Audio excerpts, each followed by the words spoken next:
안녕하세요. 성호입니다. 오늘은 울지 못하는 이유와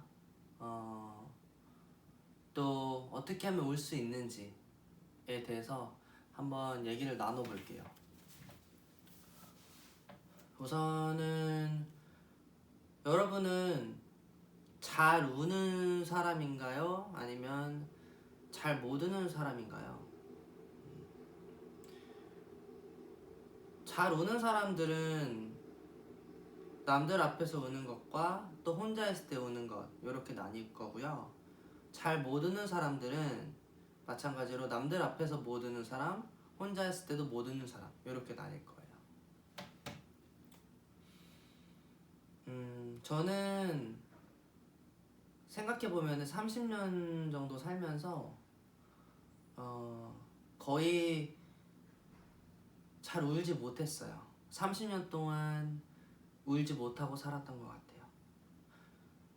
심지어는 어렸을 때조차 10살 혹은 그 전의 나이에도 떼를 쓰거나 뭐를 달라고 하거나 부모님 앞에서도 그렇게 울지는 못했던 것 같아요. 근데 그게 조금은 부자연스러워요. 제가 어린이집에서 일을 하다 보니까 아이들을 많이 만나는데 못 우는 아이는 마치 어떤 억압이나 힘에 의해서 긴장돼서 못 운다고 저는 생각을 해요. 아예 슬픔이 없거나 좀 감정적으로 무딘 경우에 안 울 수는 있겠지만 저는 되게 예민하고 섬세한 스타일이었거든요. 어렸을 때도 감수성도 풍부했고 많은 것들을 기민하게 느끼는 스타일이었는데 울음을 잘 표현하지 못했어요. 정확히 말하면 슬픔이라는 건 내가 느꼈지만 그거를 외부로 분출하지 못했어요. 표현하지 못했어요.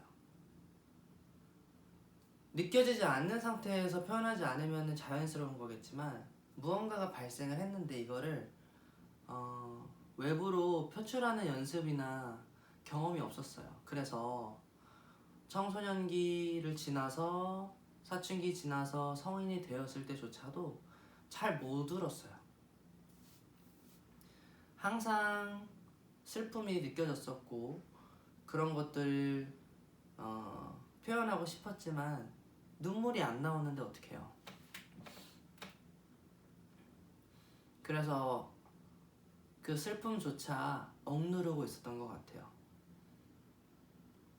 너무 크니까 슬픔이 억누를 수밖에 없었나 봐요.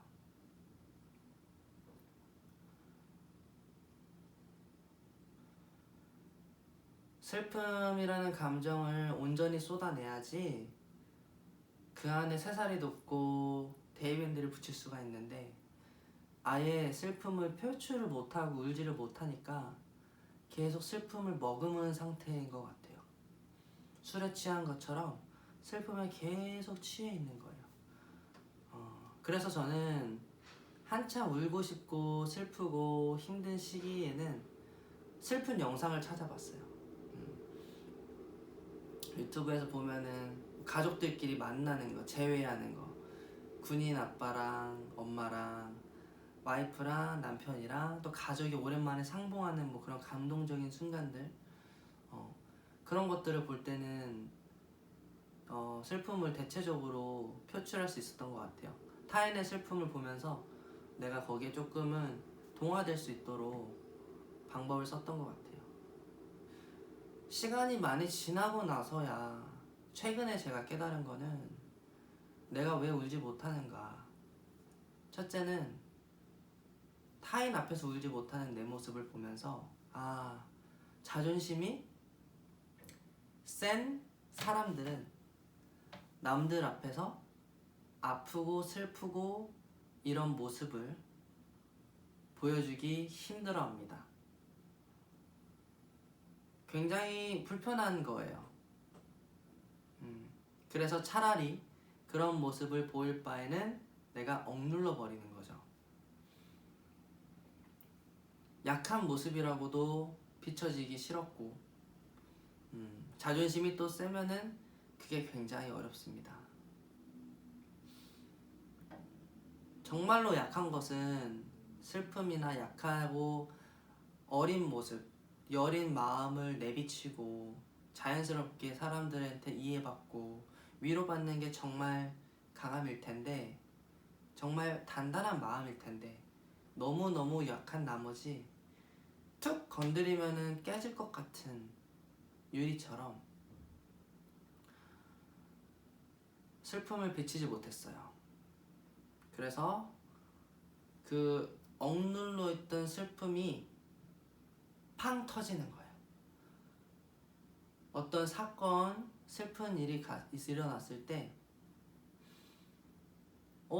내가 이렇게까지 할 수 있는 사람인가 싶을 정도로 정말 엉엉 울게 됩니다. 내가 이렇게까지 울 수 있는 사람이었나? 라고 의심스러울 정도로 엉엉 울게 됩니다. 그리고 힘든 시간이 다 지나고 더 이상 안 울겠다고 생각을 하지만, 그때부터는 본물이 터지듯 와장창창창 눈물이 눈에서 새어나옵니다.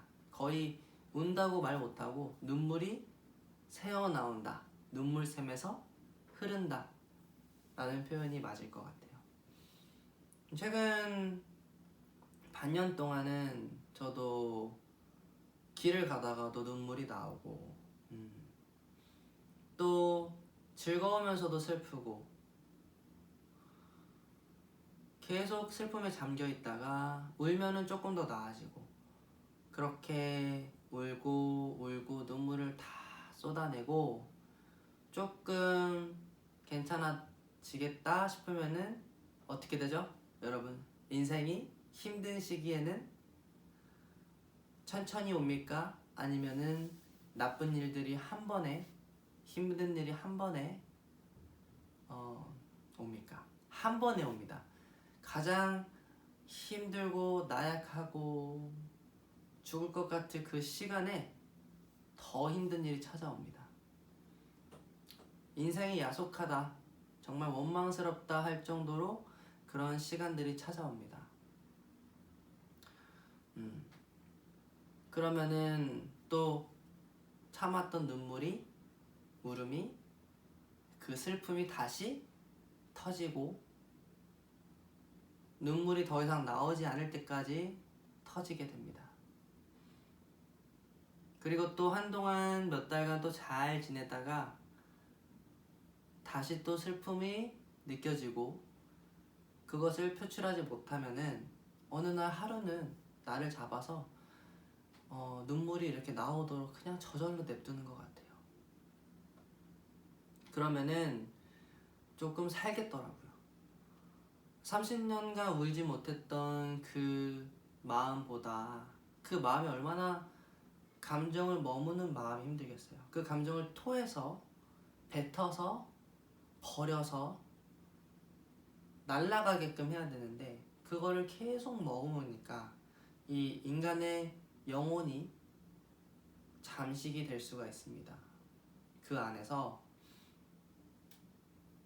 슬픔을 바로 느끼고 눈물을 흘려주면은 이 감정의 눈물을 따라서 분출이 돼요. 그렇죠? 때로는 슬픔이 아닐 수도 있어요. 알 수 없는 어떤 감정이 이 눈물로 승화되고 날아갈 때가 있어요. 그게 기쁨일 수도 있고 위로일 수도 있고, 어떤 것이든 감정이라는 것은 사람의 눈에서 나와서 눈물로 날아가게 됩니다. 그래서 꼭 울고 치유하는 과정이 필요해요. 오늘 어떤 일이 있었냐면요, 제가 아이들을 이제 다 놀아주려고 하는데 20명 정도 되다 보니까 어떤 친구는 조금 덜 놀아주고 어떤 친구는 조금 더 많이 놀아줄 때가 있어요. 근데 그 친구 중 한 아이가 선생님 오늘은 왜 안 놀아줘요? 하고 속상합니다, 속상해요 라고 표현을 했어요. 그래, 선생님이 이따가 놀아줄게, 더 놀아줄게, 이렇게 하면서 토닥여줬거든요. 근데 아이가 갑자기 눈물이 한 방울 정도 맺혔다가 사라지더라고요. 그 눈물이 흐르지는 않는데 눈물이 나왔다는 거는 분명히 본인도 의식할 정도로 맺히는 느낌. 그래서 왜 울어? 왜 슬퍼? 슬퍼서 우는 거야? 아니면 기뻐서 우는 거야? 근데 모르겠어요. 그럴 수 있지. 그럴 수 있지. 자기가 속상했던 마음을 내가 알아줘서 그게 위로받아서 기뻤던 거지. 아니면 여전히 더 놀고 싶은데 못 놀아줘서 속상해서 슬펐던 건지는 모르지만 어쨌든 무언가 감정이라는 게 액션을 통해서 오고 갔고 그런 것으로 인해서 괜찮아진 거라는 표현이라고 생각하거든요. 잘 몰랐었지만 내 마음을 알아줘서 고마워요. 이런 눈물이 슬픔과 기쁨의 눈물이 잠깐 왔다가 사라진 것 같아요. 이게 순수한 아이들은 영혼이 맑아서 0.1초만 해도 그런 변화들이 일어나는데 성인들은 그게 조금 더 깊고 긴 것 같아요. 없는 게 아니에요. 어른이라고 안 아픈 게 아닙니다. 마음이 어른이 될 수 있을까요? 마음도 나이에 따라서 나이를 먹나요? 노화가 되나요? 성숙이 될 텐데 마음의 나이는 어떻게 먹는 건가요? 그래서 감정이라는 거는 눈물로 뱉어내야 돼요. 아, 내가 자존심이 좀 세구나. 저는 그래서 여전히 타인 앞에서 잘 못 웁니다. 그치만 그 상대가 슬퍼하거나 내가 슬플 때 적어도 그 슬퍼지는 눈빛으로 변하게 되고 조금 더 공감하게 되고 눈물이 차오르는 것 정도. 오늘 어린이집에서 아이가 그랬던 것처럼 내가 눈물 한 방울이 차오르고 그 눈물을 머금을 수 있는 정도는 된 것 같아요. 감정이 눈까지는 나오진 않지만 흘러내리진 않지만 눈까지 차오릅니다. 그것만으로 저는 충분히 표현을 한 거고 또 상대도 그걸 느꼈다고 생각을 하거든요. 타인에 대한 공감력이나 마음이 더 많아서 똑같이 울고 그렇게 할 필요는 없겠지만 적어도 내 슬픔을 내가 제한하진 않을 정도로 너무 많이 참았고 그게 더 이상 안 차오를 때 비커에 물이 담기면요 일자로 되는 게 아니라 어떻게 되죠? 약간 라운드 형태로 이렇게 올라와 있죠. 그 상태에서 물이 한 방울 톡 떨어지면은 흐릅니다. 지금 울지 못하고 마음의 슬픔을 담아두시는 분들은 그 비커의 라운드 형태의 물의 마음의 상태예요. 여기서 누가 한 방울만 더 톡 떨어뜨리면은 물이 흐르게 됩니다. 참아도 터질 거고 흐르면 자연스럽게 마를 거고 감정은 사라질 거예요. 우는 것을 너무 두려워 마세요. 슬픔을 두려워 마시고요. 오히려 슬퍼하지 못하는 거, 슬픔에 잠식되는 거를 두려워하세요. 표현하지 않으면 갇히고 쌓아두게 됩니다. 그러면 자연스럽지 못한 거는 결국에는 썩거나 아파서 고여있게 됩니다. 우리가 기쁨만 표현하는 게 아니라 슬픔도 함께 표현하고 나눌 필요가 있어요. 저처럼 이렇게 아무도 듣지 않고 내 앞에 어떤 사람의 존재가 없지만 그냥 혼잣말을 하는 것처럼 이렇게 얘기를 하거나 글을 쓰거나 책을 읽거나 노래를 들으셔도 됩니다. 그리고 아무도 듣지 않는다고 해서 제가 스스로 하는 말이 의미 없는 게 아니에요. 때로는 그 누구도 듣지 않아도 꼭 해야만 하는 말들이 있어요. 내 눈앞에 그 상대방이 있는 것처럼 과거에 왜 그랬을까? 왜 그랬니? 하고 내 머릿속에 상대랑 정말 오랜 시간 얘기를 나누세요. 그래야지 조금 마음이 편안해져요. 상대랑 얘기도 나누고 또 얘기도 나누고 이런 식으로도 해보고 저런 식으로도 해보고 상대가 어떻게 나올지 어떻게 행동할지 왜 그랬었을지를 리플렉션 하면서 되돌아가야 돼요. 요 과거의 실마리를 자꾸 끊어내야지 새로운 인생이 열리거든요. 그래서 힘들다고 피하거나 회피하거나 도망치지 마시고 자신의 감정을 직면하세요. 어렵고 힘들고 아픈 감정일수록 그 감정을 직면해야 됩니다. 가슴에 쌓아두면요, 흙 밑에 있어서 마치 지금은 없는 것처럼 보일 수 있어요. 하지만 살다가 또다시 같은 상황에 내 안에 트리거가 발동이 되면은 이 쌓아뒀던 것은 더 쌓아둬서 화가 난 것처럼 미치듯이 더 터지게 됩니다. 화산이 폭발하는 것처럼. 휴화산을 만들지 말고 산 자체를 없애버려야 돼요. 감정을 쌓아서 묻으면 안 되고요. 그때그때 처리를 하세요.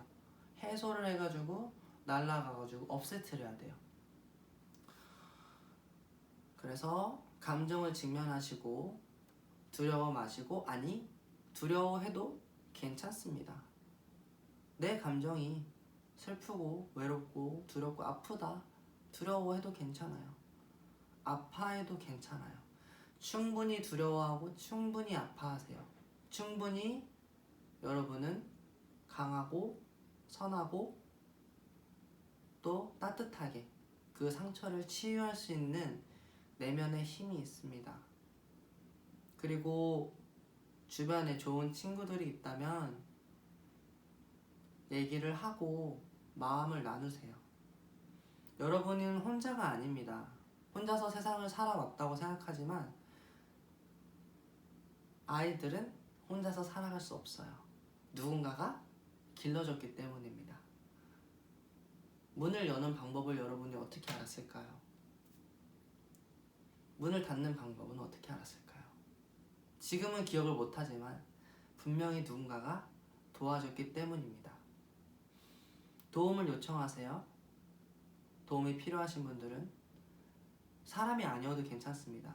스스로의 도움이 필요하다는 것을 자각하고 아프고 슬픈 거는 잘못된 게 아니거든요. 그리고 뱉어내지 못한 말과 감정을 계속 뱉어내주세요. 끊임없이. 언제까지? 더 이상 말이 필요 없을 때까지. 더 이상 슬픔이 나오지 않을 때까지. 더 이상 눈물이 나오지 않을 때까지 하시면 여러분은 살 수 있습니다. 그때야 비로소 숨을 쉴 수 있는 공간이 생겨요. 무언가 움츠리지만 않으면 알아서 해결이 될 거예요. 알아서 해소가 될 겁니다. 스스로 너무 많은 슬픔과 아픔과 고통이 있다면 그거를 여러분들이 잡고 있는 거예요. 자연스럽지 못하게 잡고 있는 거예요. 이유는 다양하겠죠. 관성일 수도 있죠. 나는 잡고 싶지 않겠죠. 하지만 여러분은 그 감정과 기억과 과거를 꽉 잡고 있어서 놓지 못하는 겁니다.